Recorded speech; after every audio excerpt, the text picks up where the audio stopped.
So we are going to be closing out our series of abundance today. And I got to be a little reflective on it this week because it's interesting. Human behavior totally fascinates me. And sometimes when we talk about abundance, sometimes the excitement isn't there as much as I think it could be or should be. And I don't know what it is for us that sometimes maybe we might think that we're not worthy of the abundance that's coming our way. Maybe we might put limits to our imagination and say, oh, I would like this, but you don't want too much.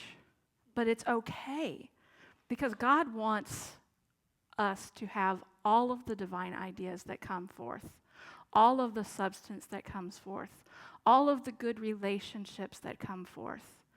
The song that Lainey just sang speaks of if we kept love in our forefront and kept that as part of our zeal, I think the world that we outwardly see would change so much. So much.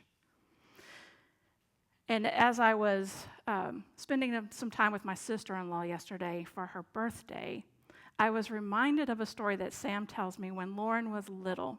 When she would get excited about something, she would get so excited that she would literally shake with the grin on her face.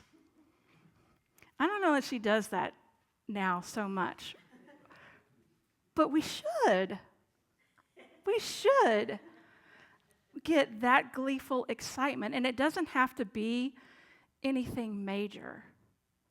I was remembering a time when I was little, we lived off of Radham Lane and South First Street, first 5 years of my life. And I drove by the house just the other day. And after church on Sundays, we would go out to dinner somewhere. Sometimes it was Luby's. That's one place I remember. The other place was A&W Root Beer. Dan's Burgers is where that was. And 3 to 4 year old me clearly remembers going up. There was a bar stool. I remember sitting in the bar stool. I remember the joy of my feet hanging down. I still get that joy. There aren't many places I can sit where my feet dangle anymore. And I remember them bringing the root beer. And in my mind's eye, this was how big the mug was in my 3 to 4 year old mind. Fast forward decades, and we're cleaning out the house on South First Street, and I come across a mug with the A&W logo on it. And I pick it up, and I stare at it, and I look at my mom, and I said, were the mugs always this size? She's like, yeah, honey, why? And I went, I don't remember them being this little. They were like a regular 16-ounce mug. This is how I remember them. This is how they are. And it didn't make me sad. It made me reflective in the fact that everything that comes to us is the savory sweetness, no matter what size of container it comes in, that we can imagine it to be huge. There's no container for the overflow. Just as much as that root beer foamed and fizzed and oozed out of the cold glass onto the sides where you're like licking it with your tongue because you don't want to miss any of the goodness. Life is like that when we allow ourselves to see from that perspective. And so I chose to do this series of powers last in this. Because of the excitement, because of the joy, because of the zeal of being able to expect what we have coming for us. That I want to leave you with that excitement because I gave you the tools to prepare you for the journey before. And Charles Fillmore gives us this one in The Mysteries of Genesis. Zeal is a strong force, the urge behind all things and the impulse of every achievement. It sets in motion all the machinery of the universe to attain the object of its desire.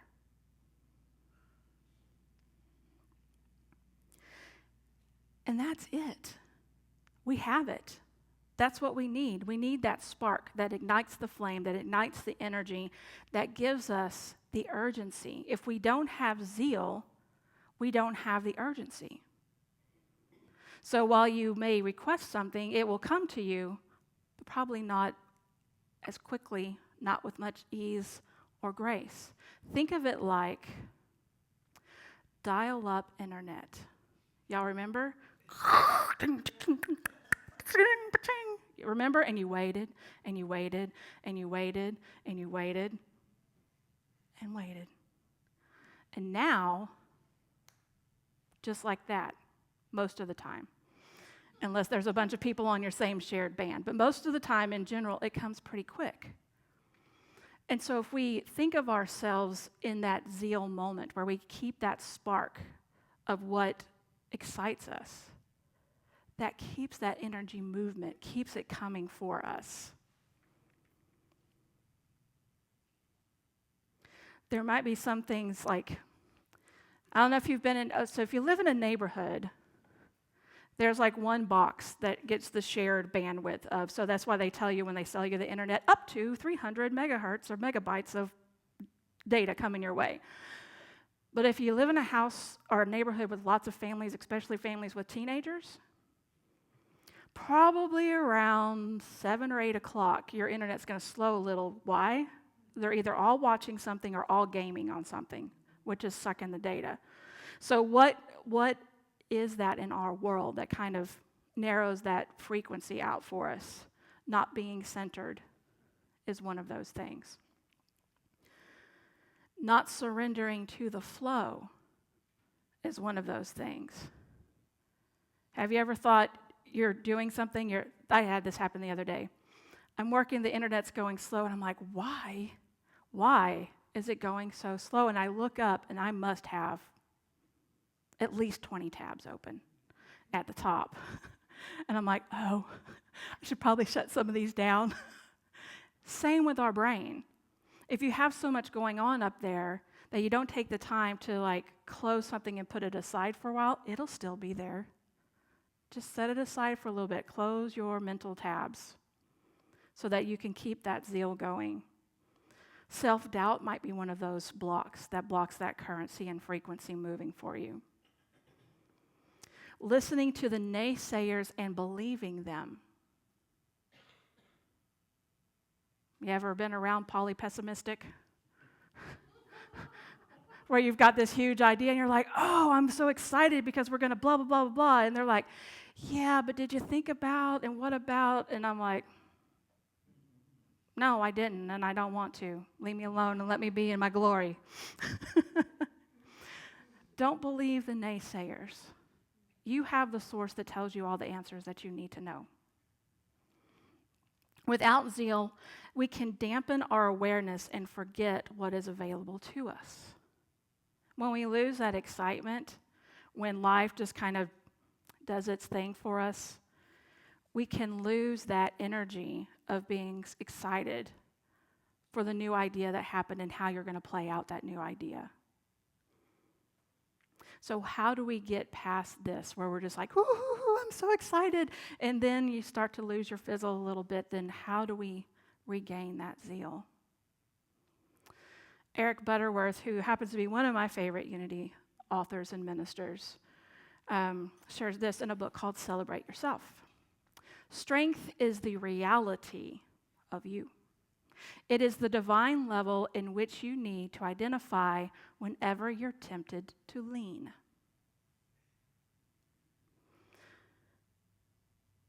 Strength isn't always the brawn, the muscle that comes with it. The strength is more a mental game, mental capacity. Strength is the ability to persevere. It is the ability to yield, not only wait. Strength is the ability to yield, not only wait. What is the difference between yielding and waiting? Waiting at times can be passive. You can wait as long as you're willing to sit and wait. And nothing may happen because you're only waiting. You're not mentally preparing for anything. Waiting, when used correctly, it can be a time to be still and listen for the next move. But if we yield instead of stay only and wait, then you're expecting something, aren't you? When we yield in traffic, we're expecting things to pass by us or to stop. And so when we yield, it allows us to be aware of our environment that can give us insight to this journey towards our abundance.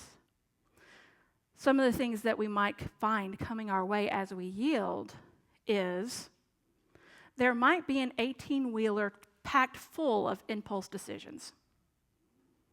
You know them. They're so full of impulse decisions that if you're behind them, they leak out of the thing and they bust your windshield, those things.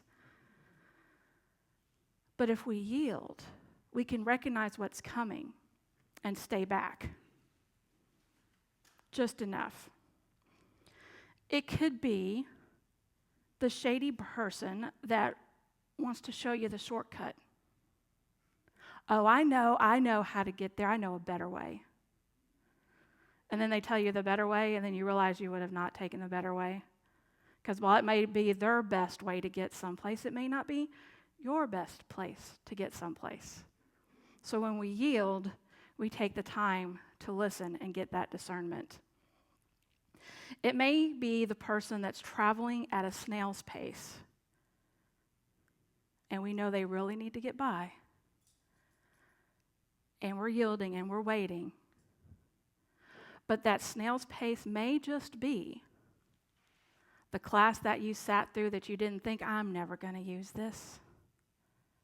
How many of you think that about algebra?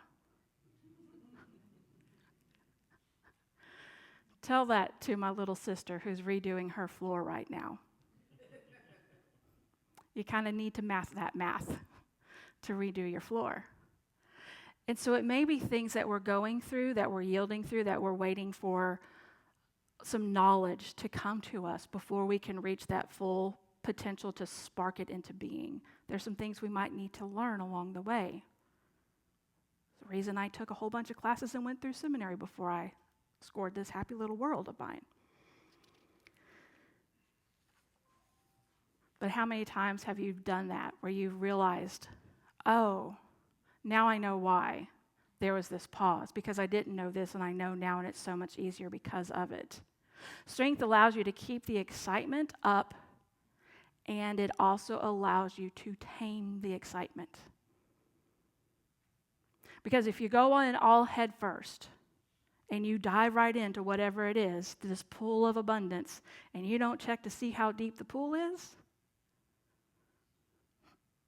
it could not end up well if you're jumping into a 3-foot deep pool. You might want to jump into at least a 6-footer, and that's if you know how to do that when you dive in. But we need to do that. We need to check out our surroundings, whatever it is we're moving into, that strength allows us to be able to yield and determine what is our next course.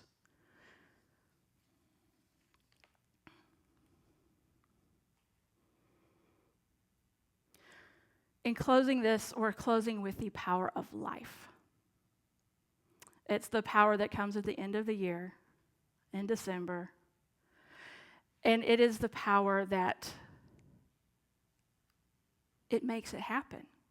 If we don't have this, if we don't tap into this, we're not going to be able to make it happen to its fulfillment. Connie Fillmore is the great-granddaughter of Charles and Myrtle Fillmore, the co-founders of Unity. And she shares in the Unity Guide of Healing.